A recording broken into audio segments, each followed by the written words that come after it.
Halo semuanya, terima kasih sebelumnya. Pada kesempatan ini saya akan menjelaskan mengenai kelainan letak alat-alat genital dan beberapa aspek urologinya. Berterima kasih kepada pembimbing saya, Dr. Dodi Gultom, SPOG Konsultan, dan Dr. Emma C. Ekarini Arya Satyani, SPOG Konsultan. Dan saya, Dodi Yoswa, 11 2021 151. Pertama mengenai pendahuluan, yaitu di mana kelainan alat-alat genital ini sudah dikenal sejak 2000 tahun yang lalu sebelum Masehi. Yang didapat kita baca dari catatan-catatan pada tulisan papirus di Mesir kuno.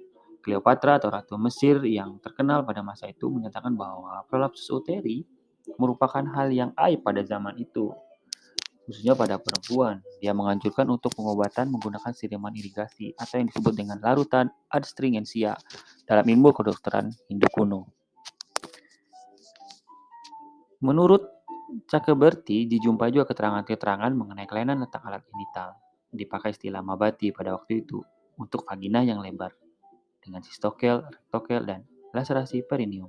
Hippocrates juga merupakan orang pertama yang menerangkan bahwa kemandulan disebabkan oleh kelainan letak alat genital, misalnya bila uterus dalam posisi retrofleksi dan prolaps uteri.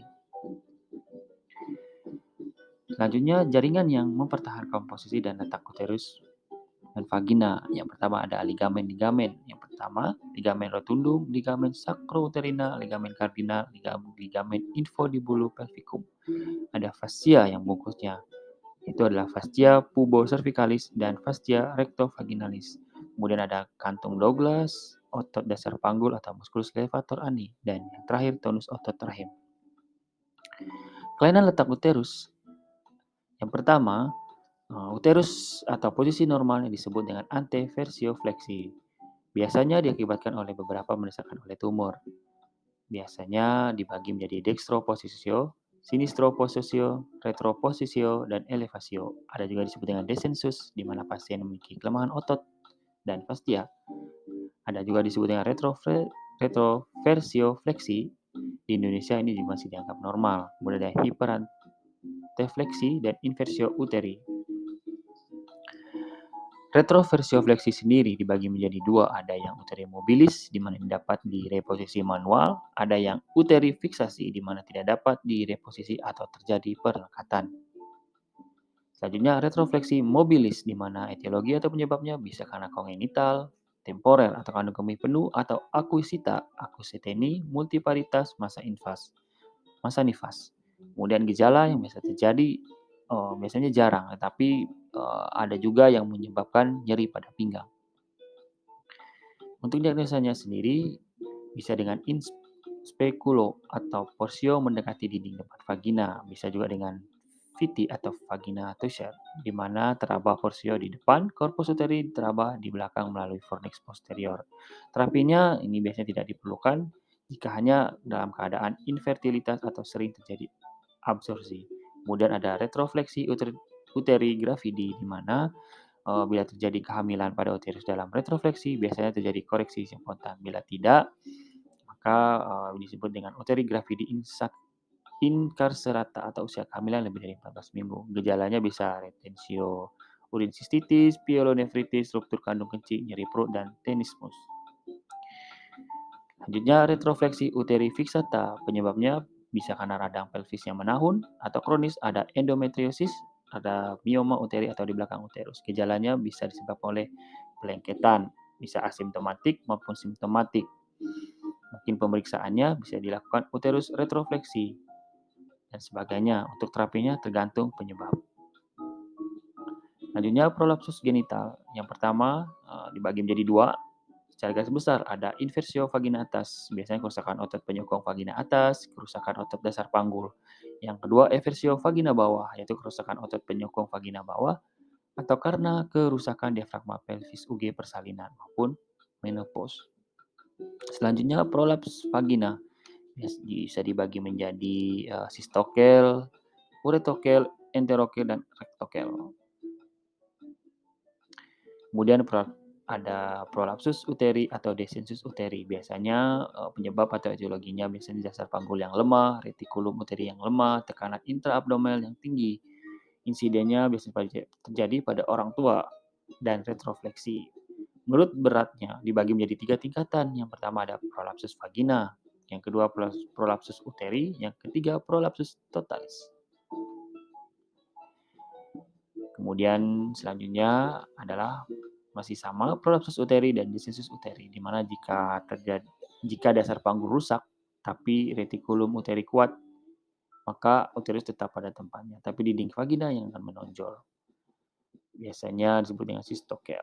Kemudian ada ruptur perineum, itu akan menjadi rectokelika. Jika retikulum uteri lemah atau ligamen kardinalnya melemah, maka disebut dengan desensus uteri. Gejala akut biasanya nyeri lebih besar, bisa muntah maupun shock, bisa nyeri pinggang, inkontinensi urin, infeksia, dan yang lainnya. Terapinya tergantung dalam keadaan umum si pasien, umur, status, dan tingkat prolaps. Terakhir bisa dengan operasi maupun biasa disebut dengan pesarium. Selanjutnya adalah inversio uteri, di mana uterus terputar terbalik sehingga fundus uteri terdapat dalam kafum uteri atau vagina. Kemudian endometrium terdapat di sebelah luar. Biasanya terjadi pada postpartum atau nifas dengan uterus yang lemah kontraksinya. Etiologinya bisa kala 3 bersalinan. Yang kedua mioma uteri submucosum. Untuk klasifikasinya bisa lokal, parsial, incomplete, complete, total. Gejalanya bisa akut, shock, kemudian ada fundus tak teraba, kemudian bisa terdapat tumor di dalam vagina sampai dengan perdarahan. Terapi biasanya dengan reposisi manual setelah shock teratasi. Untuk prognosisnya biasanya baik jika diatasi dalam 48 jam pertama. Selanjutnya adalah torsio uteri. Ini jarang terjadi, timbul pada pasien yang memiliki tumor pada ovarium. Dapat juga terjadi pada uterus gravida. Gejalanya akut, lebih besar, misalnya muntah, shock, nyeri perut yang mendadak. Selanjutnya beberapa aspek urologi perempuan. Pendahuluan, di mana traktus genitalis dan traktus urinalis pada perempuan itu saling berhubungan erat sehingga dengan pertumbuhan alat-alat tersebut dalam masa embrional dan fetal. Selain itu, lokasi alat-alat genital dan beberapa bagian traktus urinarius berdekatan di pelvis, sehingga gangguan dan penyakit pada sistem satu dapat mempengaruhi keadaan sistem yang lainnya. Di sini beberapa kelainan saluran kemih bagian bawah. Yang pertama ada kelainan pada vesika urinaria, diverticulum, uretrokel vesicalis, kelainan pada ureter, benda asing dalam vesika urinaria. Ada juga jenis atau macam infeksi saluran kemih, bisa uretritis, sistitis. Ada tumor bagian bawah saluran kemih, misalnya tumor ureta, ada tumor vesika urinaria, karsinoma vesika urinaria. Ada juga karena inkontinensia urin, di mana ini merupakan keluarnya air kemih yang tidak dapat ditahan. Hal ini biasanya menimbulkan problem kesehatan dan juga problem sosial yang dirasakan oleh pasien. Ada juga disebut dengan fistula urogenital yang merupakan